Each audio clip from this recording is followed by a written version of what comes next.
Every single day, Americans die from preventable deaths. Save with CPR is looking to change that. You are about to receive life-saving education from Save with CPR, so please make sure to give us your full attention because during an emergency is not the time to be helpless. My name is Drew Toma, founder of Save with CPR, career paramedic, and educator. I have the honor of being invited into people's lives on their worst days to make things better. With that honor, I've had to tell countless families that their loved one has passed away. Many times it was unpreventable, but sometimes it was preventable. I think about those people and their changed lives quite a bit. If I had just 30 minutes with the families, friends, or coworkers there that day, I could have given them the tools and the training to prevent their loved one's death. And so it's my mission, my life's goal, to help educate and empower as many people as possible, so your loved one has the best chance of survival. Now please join me as I show you how to save with CPR.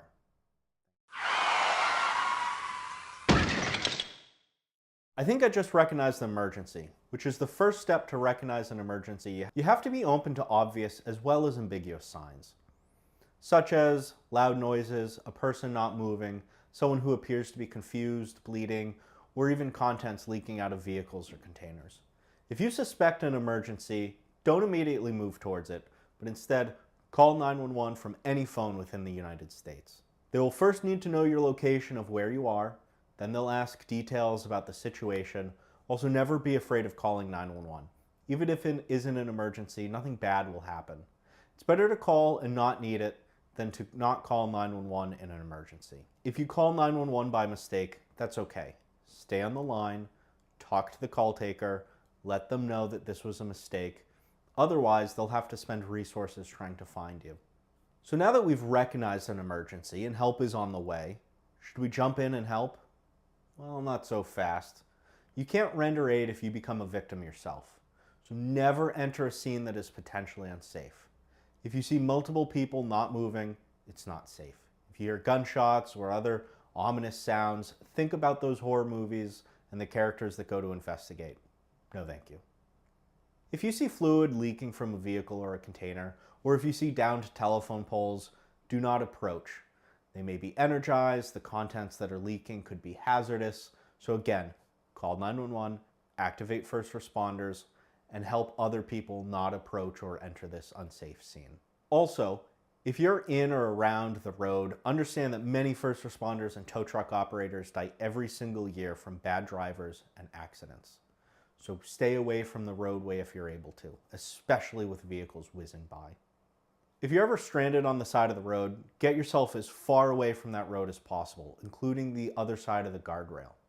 I can't list everything, so use your common sense and don't run into a situation where you may become a statistic. I think I see someone in a safe area that I can help. Hello, I'm Drew and I'm Save with CPR trained. It looks like you need some help. Do you mind if I help you? Now notice how I introduced myself as a trained responder and asked the person for permission to help. That's called expressed consent. Just because someone is injured doesn't mean they lose the ability to make their own decisions. With express consent, the person has chosen to accept our offer for help. On the other hand, if a person's unconscious, we get implied consent, as it's implied that the unresponsive person would want to be saved, would want our help. It's also important that you're not afraid of providing help.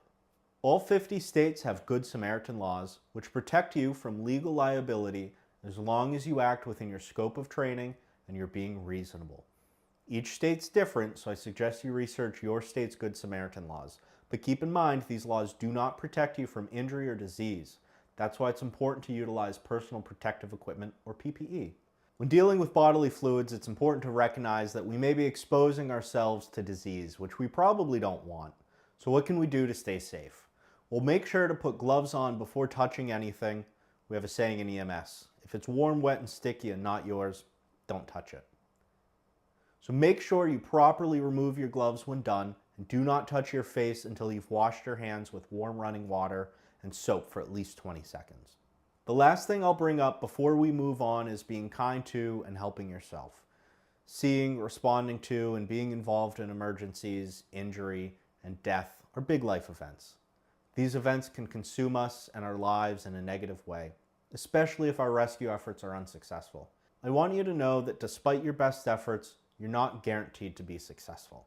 You did everything you could because you care, and I commend you for that. It's important to talk to a mental health professional after something like this, as they can help you work through these difficult life events, complex feelings, and most importantly, give you your life back. The last thing anyone wants is more loss. Thank you, and I look forward to seeing you for the rest of your Save with CPR training.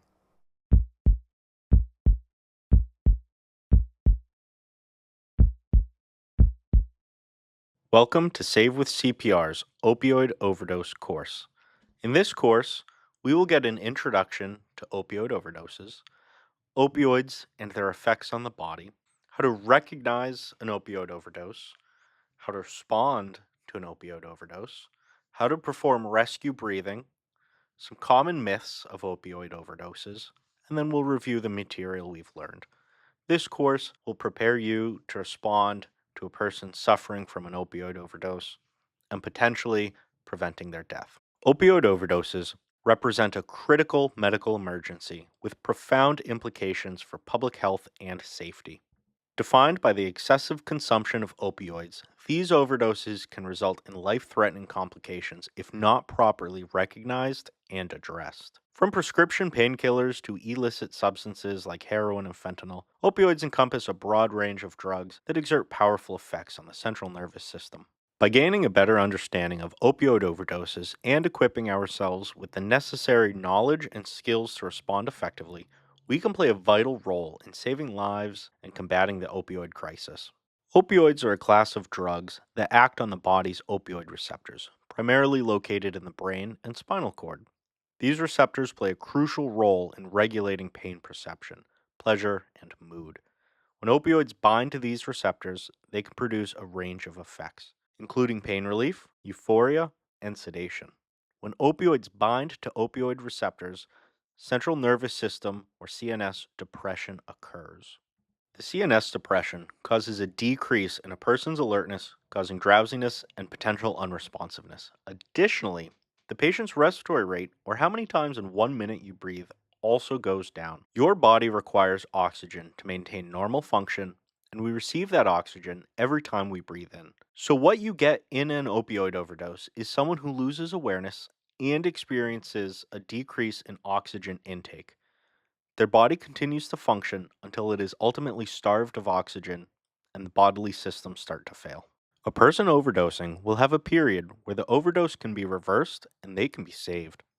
At the onset of the overdose, they will lose alertness and their breathing will slow or even stop.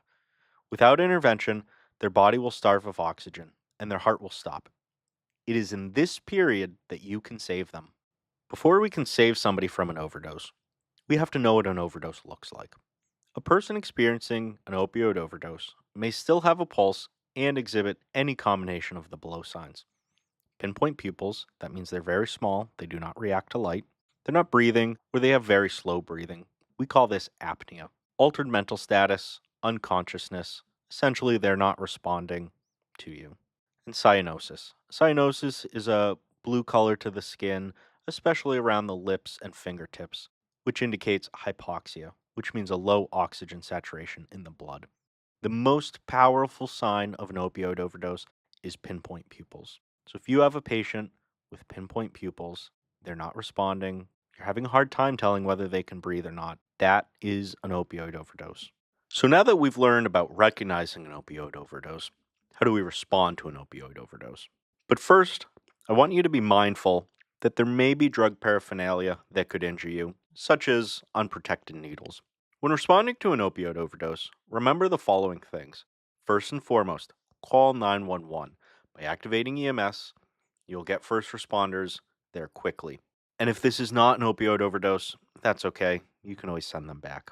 If this is a true medical emergency or an opioid overdose, you will want those first responders there. Next, if you're comfortable and able, check for a pulse.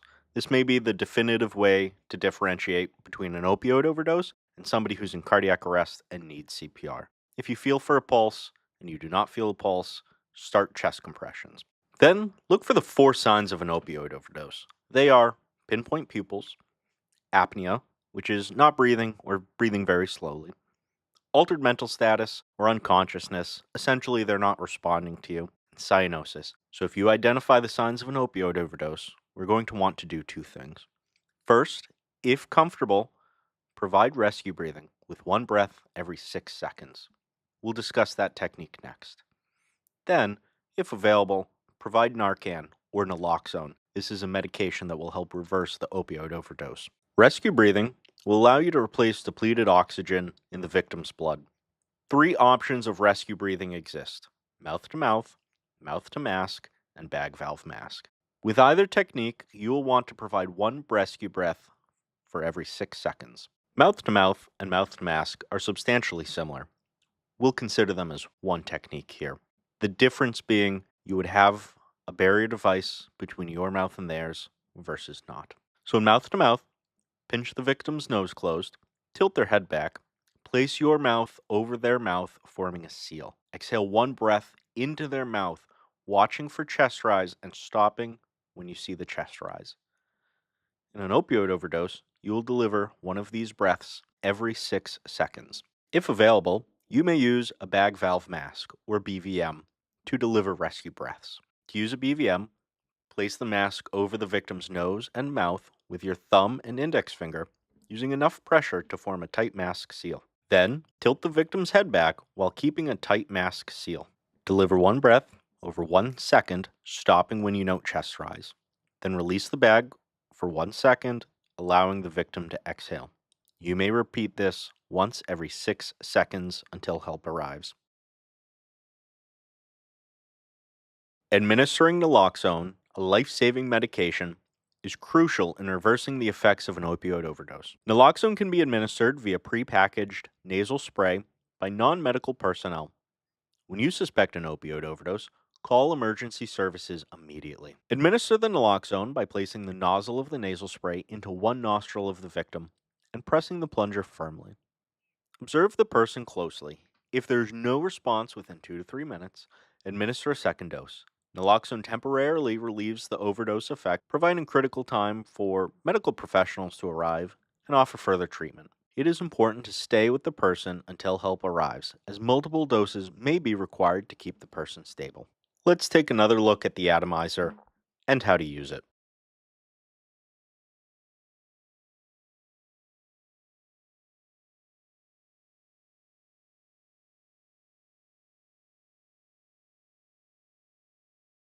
Now that we can recognize and respond to an opioid overdose, let's talk about some common myths. Common myths about opioid overdoses persist despite efforts to educate the public, so let us address and dispel some of these misconceptions. Myth 1 is that opioid overdoses can only happen to people who use opioids regularly or are addicted.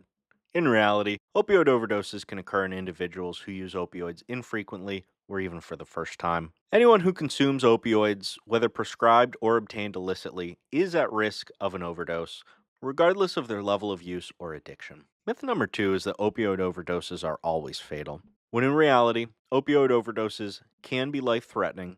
They're not always fatal, especially if prompt medical intervention is provided. The timely administration of naloxone, along with appropriate medical care, can reverse the effects of an opioid overdose and save lives, especially what we discussed today. Administering naloxone and delivering rescue breathing will save a life. Myth number 3 is that it's safe to consume opioids with other alcohol or drugs, when in reality, combining opioids with alcohol or other central nervous system depressants significantly increase the risk of overdose and death. Mixing these substances can potentiate the sedative effects of opioids, leading to greater respiratory depression, coma, and even death. The 5th and final myth is that once someone has been revived with naloxone, that they're out of danger. While naloxone can temporarily reverse the effects of opioids and restore breathing, its effects may wear off before the opioids fully metabolize out of the victim's body, putting the individual at risk of re-entering an overdose. It is essential to seek emergency medical attention after administering naloxone to ensure the person receives comprehensive care and monitoring. Dispelling these myths is crucial for raising awareness about the realities of opioid overdoses and empowering individuals to take appropriate actions to prevent and respond to these emergencies effectively. Education coupled with access to naloxone and comprehensive treatment services is essential in addressing the ongoing opioid crisis and saving lives. Now that we've learned how to recognize and respond to an opioid overdose safely, spend some time, pause this video, and review the two questions that you see before you.